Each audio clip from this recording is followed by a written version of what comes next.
उत्कलीय दंड संस्कृति समाज मंगल संघर दुईटी पार्टी गोटे है ब्रजनाथपुर आ गोटे लकेपसी गायक महोदय को अनुरोध करी आम गाँ कांडसर को आसिले भल मंद दुई पद कहतु।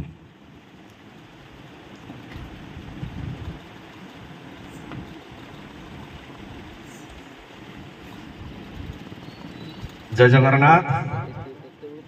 आम कलाकार हिसाब से आज्ञा कांडसर ग्राम श्रेष्ठ कलाकार गायक सहित आम सब एका आम ज्येष्ठ आम सम्मान दू पुराणा परिचित आम विष्णु भाई द्वारा रंगमंच भी बहुत थर सम्मिलन कर मंच किंतु जेहेतु जड़े आमर संगठक एवं जड़े आम कलाकार अच्छा आम कौन से असुविधा गाँ भल सब भल सम्मान एठू जब सम्मान न पाइबा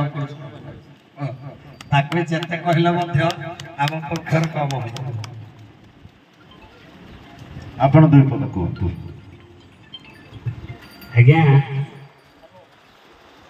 हुए तो यही स्थान में आमे बहुत थर सम्मिलन में जोग दे यही स्थान भी नृत्य परिवेशन कर आमर कलाकार होती जड़े श्रेष्ठ कलाकार आमर सनातन बाबू ये आमर पवित्र बाबू भी बसी ये आमर आउ जड़े वयस्क लोक हीरो हीरो हीरो गुरुतुल्य कहले भी अत्युक्ति हबनी कारण सी जड़े दंड जगतर हीरो तेणु माने कलाकार पाखक गले कलाकार ठारू ही सम्मान आज्ञा मिली थाए कारण जड़े कलाकार कलाकार सम्मान को जानी थाए किंतु जदि आम कलाकार मानक ग्राम को आसी कौन सी प्रकार असुविधार सम्मुखीन होना बा काली संध्यार ग्राम में पहुंचला बेलू जो भाव में अतिथि सत्कार खाद्यपेय सब जावत्य जिनिस शांति श्रृंखला सहित राति सारा भी नृत्य परिवेशन होइथिबारु मो ए कांडसर ग्रामवासी मानकु मो तरफरु अशेष अशेष धन्यवाद ज्ञापन करूँ। कारुवाणी माँ गोटे पद कहतु आम गाँ कांडसर विषय प्रथम समस्त को गुरुजन मान मोर घनिष्ठ प्रणाम छोट मान स्नेह श्रद्धा जेहेतु सोना सारा डाकी निहाती भल आपण कहतु सारे कौन को जो कथा किसी वर्णना करिबुनी कथा कहला लोक जोटा खुशी ना में कांडसर ग्रामर सभापति महोदय को अनुरोध करी दुईटी दंड उत्कलीय दंड संस्कृति समाज मंगल संघर कलाकार माने आज आपण गाँव में उपस्थित राति उजागर हो नृत्य परिवेशन कले भल मंद दुई पद कहतु।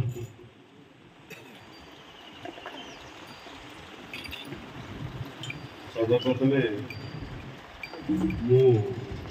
उभय दल ब्रजनाथपुर एवं मुकेपशीर कलाकार मानक आम ग्रामवासी तरफ हार्दिक अभिनंदन शुभेच्छा जनाऊँगी। उभय कलाकार आज कला प्रदर्शन अति उच्चकोटीर थिला नाच गीत वेशभूषा एवं साजसजा लोक मध्य मु बाहर बुलूली लोक मैंने कहते जहाँ बहुत बड़ पार्टी जाणी साजसजा एवं विभिन्न प्रकार डेकोरेशन को देखिले आखि शुला भाई आज सब नाच गीत एवं विभिन्न कला प्रदर्शन कर तत्सहित आज आम ग्रामर जो विभिन्न ग्रामर जो आसिक आज कांसर नाच देखा आसी अति शांति श्रृंखला सहित नाच देखी तेणु आम ग्रामवासी सहयोग करते आम ग्रामवासी तरफ एठार उपस्थित जो कलाप्रेमी बंधुगण उपस्थित थे आम ग्रामवासी तरफ हार्दिक अभिनंदन शुभेच्छा।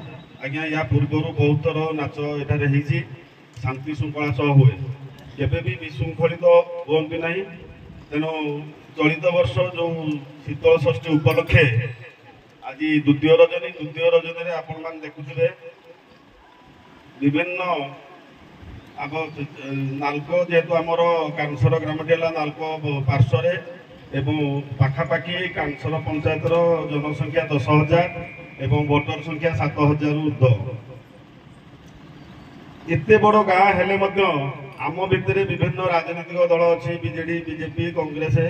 ତା ନିର୍ବାଚନ ଖୁବ୍ କମ୍ ସମୟ ମଧ୍ୟରେ ସରିଛି। ତେଣୁ ନିର୍ବାଚନର ଗୋଟେ ରାଗ ହିଂସା କପଟ ରୁହେ, ଯାହାକି କାଂସର ଗ୍ରାମରେ ତା ଉଲଟା ଆପଣମାନେ ଦେଖିବେ ନିର୍ବାଚନ ପରେ ପରେ ଆମେ ସମସ୍ତେ ନିଜ ନିଜ ଭିତରେ ଭାଇଚାରା କରି ଆଜି ନାଚଟି କରିଛୁ। କୌଣସି ରାଜନୈତିକ ଦଳୀୟ ନୁହେଁ ଏବଂ ଗ୍ରାମବାସୀ ହିସାବରେ ଆମେ ସମସ୍ତେ ମିଳିତ ଭାବରେ ଆଜି ଆଜି ଯେଉଁ କାର୍ଯ୍ୟକ୍ରମଟି ଅନୁଷ୍ଠାନ କରିଛୁ ଏବଂ ତାର ଉଦ୍ୟୋକ୍ତା ହେଲେ ସନା ଭାଇ।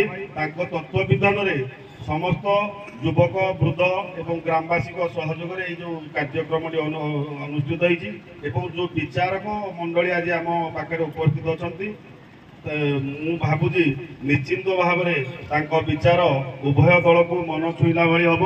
ଏବଂ କଳାକାର ତ ପୁରୁଣା କଳାକାର ଭାଇଙ୍କୁ ତ ମୁଁ ପୂର୍ବରୁ ଚିହ୍ନିଛି, ସେ ଭାଇକୁ ବି ଚିହ୍ନିଛି। ଆମେ ଏବେ ଯେଉଁ ସମ୍ମିଳନୀ କରୁଥିଲୁ ଏବଂ ଅଧିକ କହିବା କିଛି ଦରକାର ନାହିଁ। ତେଣୁ ସମସ୍ତ କଳାକାର ଏବଂ ଆମର ଯେଉଁମାନେ ଆୟୋଜକ କମିଟି ଏବଂ ଗ୍ରାମବାସୀ ବୃନ୍ଦ ସମସ୍ତଙ୍କୁ ମୋ ତରଫରୁ ହାର୍ଦ୍ଦିକ ଅଭିନନ୍ଦନ ଶୁଭେଚ୍ଛା ଏବଂ ଗ୍ରାମବାସୀଙ୍କ ତରଫରୁ ମଧ୍ୟ ତାଙ୍କୁ ହାର୍ଦ୍ଦିକ ଅଭିନନ୍ଦନ ଶୁଭେଚ୍ଛା ଜଣାଇ ଜୟ ହିନ୍ଦ, ଜଗନ୍ନାଥ, ଜୟ ଜଗନ୍ନାଥ। କିଛି କହିବେ କି ସେଇ ପ୍ରଶ୍ନ ଉତ୍ତର ବିଷୟରେ କିଛି କହିବେ କି? ଆପଣ ମତେ ବହି ଦେଖେଇଲେ, ମୁଁ ବି ଆପଣଙ୍କୁ ଦେଖେଇଛି। ନାଇଁ, କାରଣ ମୁଁ କହିବା କଥା ଆଜ୍ଞା ସେମିତି ନୁହଁ। ଆପଣ ଯେହେତୁ ପଚାରିଲେ ଯେ ଦେଖନ୍ତୁ, ମୁଁ ସେଇ କଥାଟା ବୁଝିଛି। କାରଣ ମୁଁ କୋଉ ପରିସ୍ଥିତି, ମୋର ଟିକେ ପରିସ୍ଥିତି ବି ଠିକ ନାହିଁ। ବହି ନା ଶୁଣନ୍ତୁ, ତେଣୁ ଯୋଉ ବହିଟା ବି ଡିକ୍ଲେୟାର କରିଛନ୍ତି ସେ ଦିଟା ଯାକ ଲେଖା ଅଛି। ମୁଁ ସ୍ୱୀକାର କରୁଛି, ଦିଟା ଯାକ ଲେଖା ଅଛି। ସେଟାକୁ ମୁଁ ଗ୍ରହଣ କରିଛି, ମୋ ବିବେକରେ ଯାହା ହେଇଛି ମୁଁ ଗ୍ରହଣ କରିଛି। ଯଦି ଆଲୋଚନା କଲେ ତ ବହୁତ କଥା ଆଡେ ଯିବ। ସେଇଟା ମୁଁ ବିଚାରକୁ ନେଇଛି। ନାଇଁ, ମୁଁ ବିଚାରକୁ ନେଇଛି 5 ଜଣ ସ୍ତ୍ରୀ, କିନ୍ତୁ ତଥାପି ମୁଁ ସୁନାନାକୁ ବହିଟା ବି ଦେଖାଉଥିଲି। ନାଇଁ, ସେଇଥିରେ ଦେଖନ୍ତୁ ଦିଟା ଯାକ ଲେଖା ମୁଁ ଦିଟା ଯାକ ପଢିଛି। ମୋ ହିସାବରେ ମୋ ଯାହା ଭଗବାନ ଉଦ୍ଗମ ଦେଇଛନ୍ତି ମୁଁ ବିଚାର କରିଛି। ଏବେ ସାର୍ ଘୋଷଣା କରିବା, ପ୍ରାଇଜ ଦେବା, ବେଷ୍ଟ ଆଗ ବେଷ୍ଟ ଦେବା। ହଉ ଦିଅନ୍ତୁ।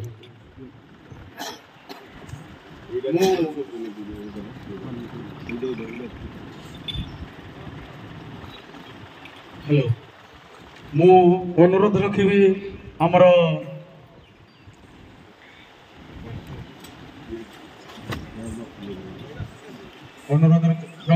ଉତ୍କଳୀୟ ଦଣ୍ଡ ସଂସ୍କୃତି ସମାଜ ମଙ୍ଗଳ ସଂଘର ଉପଦେଷ୍ଟା ମହାଶୟ ବାମଦେବ ସେଠ ମହୋଦୟଙ୍କୁ ଅନୁରୋଧ କରିବି ମଞ୍ଚ ଉପରକୁ ଆସି ଉତ୍ସାହିତ କରିବା ପାଇଁ ଅନୁରୋଧ ରଖିବି।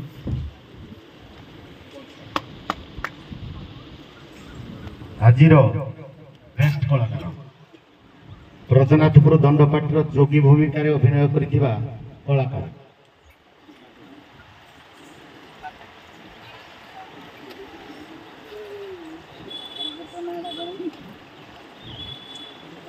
ବ୍ରଜନାଥପୁରର ଉର୍ବାଣୀ ବିଭାଗ ସାର୍ଙ୍କୁ ଅନୁରୋଧ କରିବି ଟ୍ରଫି ଦେଇ। ଇଆଡ଼େ ସାର୍, ଇଆଡ଼େ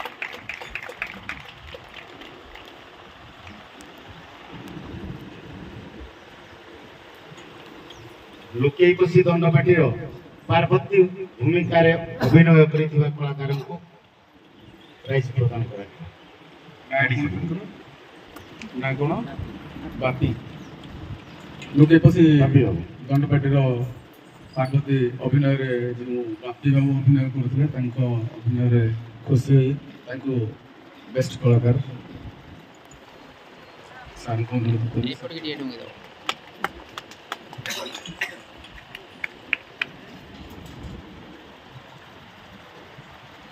ଏବେ ଫଳାଫଳ ଘୋଷଣା କରିବା। ଫଳାଫଳ ଘୋଷଣା କରିବା ପୂର୍ବରୁ ମୁଁ କିଛି କହିବା ପାଇଁ ଚାହୁଁଛି। ଏପଟେ ରମେଶ ଭାଇ ଆମର ଗାୟକ ମହାରଥୀ, ଏପଟେ ଭାଗୀରଥୀ ସାର୍ ଗାୟକ ମୌଡ଼ମଣି, ଦୁଇ ଜଣଙ୍କୁ ପାଇ ଆମ ଗାଁ ଧନ୍ୟ ମନେ କରୁଛି। ଶେଷରେ ମୁଁ ଗୋଟିଏ କଥା ଆପଣମାନଙ୍କୁ କହିବି ଯେ ଏଇ ଯେଉଁ ଅନୁଷ୍ଠାନ ଚାଲିଛି ସମ୍ପୂର୍ଣ୍ଣ ଭାବରେ ନିରପେକ୍ଷ ବିଚାର କରିବା ପାଇଁ ମୁଁ ପଦପରିକର ସମ୍ପୂର୍ଣ୍ଣ ଭାବରେ ଚେଷ୍ଟା କରୁଛି। ଆଜିର ଫଳାଫଳ ଘୋଷଣା ହେବା ପୂର୍ବରୁ ଉଭୟ ମୋର ଭାଇ ଦୁଇଙ୍କୁ ମୁଁ ଅନୁରୋଧ ରଖିବି, ଆପଣଙ୍କ ମନରେ ଯଦି କିଛି ଅଛି ଏବେ କହିଦିଅନ୍ତୁ। ୟା ପରେ ବାହାରେ କିମ୍ବା କୌଣସି ଜାଗାରେ ଆପଣମାନେ କହିବା ଠିକ୍ ହେବନି ବୋଲି ମୁଁ ଅନୁଭବ କରୁଛି। ଯଦି ବିଚାରପତି ଯାହା ନିର୍ଣ୍ଣୟ ନେଇଛନ୍ତି ସେଥିରେ ଆପଣମାନେ ଖୁସି ହେବେ ତ ମୁଁ ଦୁଇ ଭାଇଙ୍କଠୁ ଆଶା ରଖୁଛି। ଆଜ୍ଞା ଆଜ୍ଞା ଧନ୍ୟବାଦ। ଉଭୟ ଭାଇଙ୍କୁ ମୋର ଧନ୍ୟବାଦ ଦେଉଛି। ଏବେ ମୁଁ ଅନୁରୋଧ ରଖିବି ବିଚାରପତି ମହୋଦୟଙ୍କୁ ତାଙ୍କ ସେ ଧର୍ମ ଆସନରେ ବସିକି ଯାହା ଧର୍ମକୁ ବିଚାର କରିକି ଧର୍ମକୁ ସାକ୍ଷୀ ରଖିକି ଯାହା ବିଚାର କରିଛନ୍ତି ଫଳାଫଳ ଘୋଷଣା କରିବେ। ହ୍ୟାଲୋ, ଧର୍ମ ଧର୍ମ ଧର୍ମ କେତେ ବଡ଼ ମୁଁ ବି ଜାଣିନି କି ଦେଖି ନାହିଁ ବି କେବେ। କଲମ କରୁ କରୁ ଯୋଉ ଯାକେ ଗଲା ଆଉ ଟିକେ ମତେ କଷ୍ଟ ପଡ଼ିଲା। ଉଭୟ 110 ଅଧା ଲେଖାଏଁ ରଖିକି ସମାନ ହେଇଛନ୍ତି।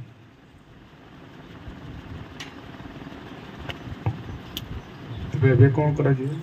ଆପଣମାନେ ଯାହା ବିଚାର କରିବେ ସେୟା କରାଯିବ।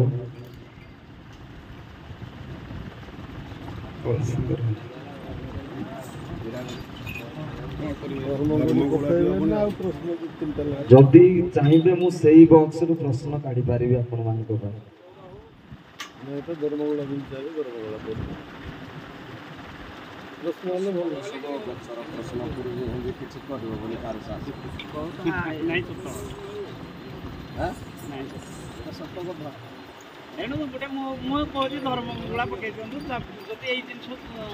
ଧର୍ମକୁ ଯଦି ବିଶ୍ୱାସ ରହୁଛି ଧର୍ମକୁ ପକେଇ ଦିଅନ୍ତୁ।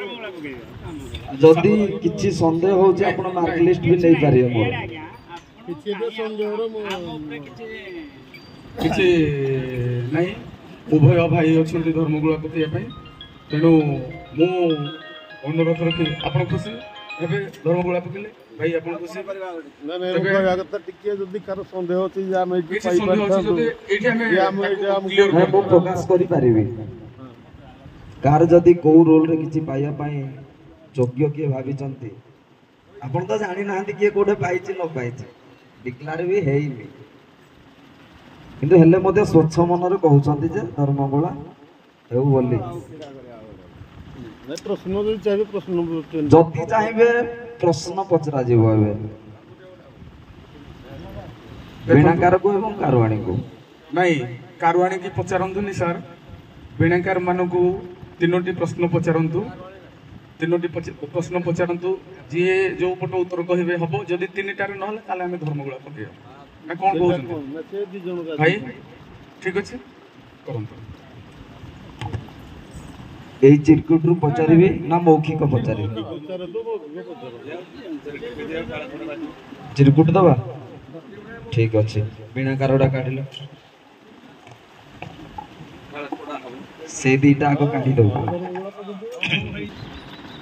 ଯେତେବେଳେ ରାମାୟଣ ଯୁଦ୍ଧ ଚାଲିଥିଲା, ରାବଣ ସୈନ୍ୟ ପକ୍ଷକୁ ଶ୍ରୀରାମଙ୍କ ପକ୍ଷକୁ 2 ଜଣ ରାକ୍ଷସ ଆସି ଜଡ଼ିତ ହେଲେ। ସେ 2 ଅସୁରଙ୍କର ନାମ କ'ଣ ଓ ସେ 2 ଜଣଙ୍କ ପିତାମାତାଙ୍କ ନାମ କ'ଣ? ବହି ହେଲା ଦାଣ୍ଡି ରାମାୟଣ, ଲଙ୍କାକାଣ୍ଡ।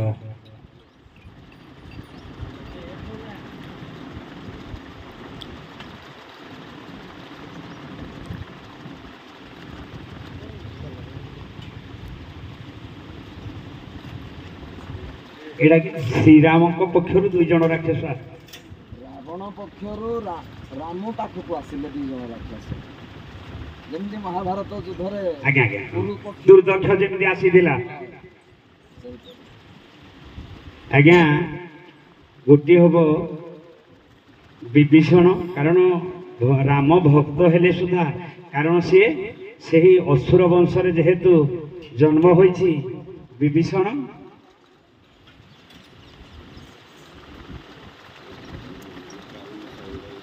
ଆଉ ଗୋଟେ କଣ ମନେ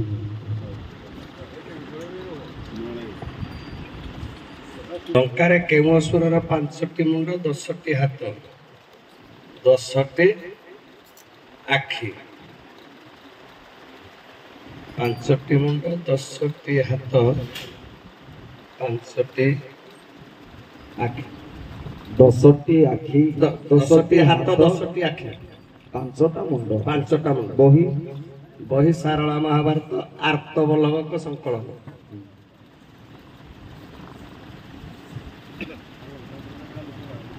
ଜଟା ମୁଣ୍ଡ ସଭା ପର୍ବ ନା କଣ?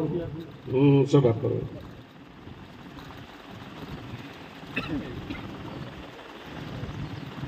ଓହି ରାବଣ ସେ ହେଉଛନ୍ତି ବିଭୀଷଣ।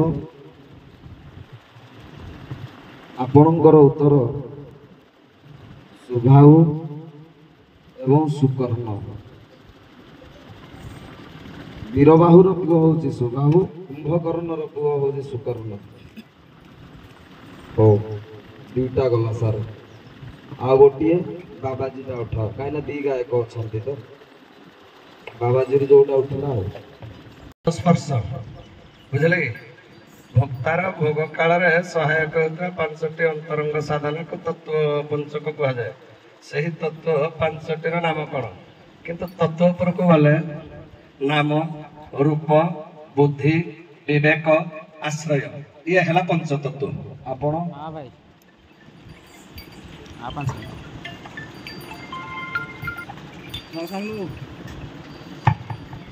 ଆଜ୍ଞା, ଦଣ୍ଡକାରଣ୍ୟରେ ଋଷିମାନେ ରାମଙ୍କ ଠାରୁ ଆଶୀର୍ବାଦ ପାଇ କେଉଁ ଦେଶର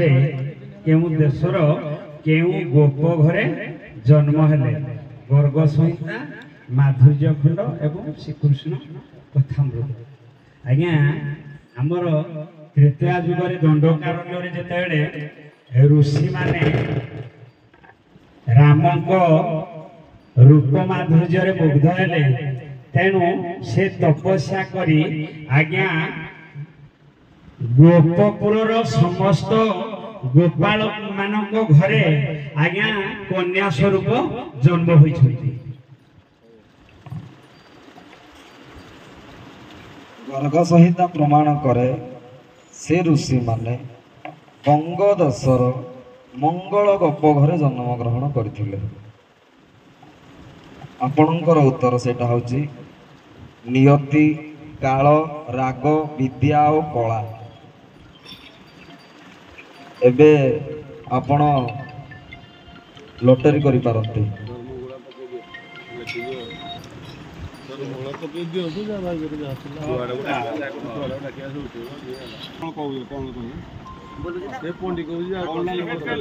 ଏମିତି ରଖିଦ ପୁରା ଛାଟି ରଖିଦ।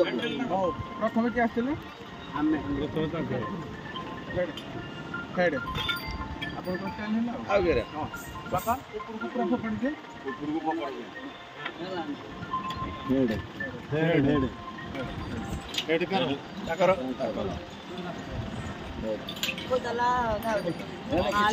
ଖାନେ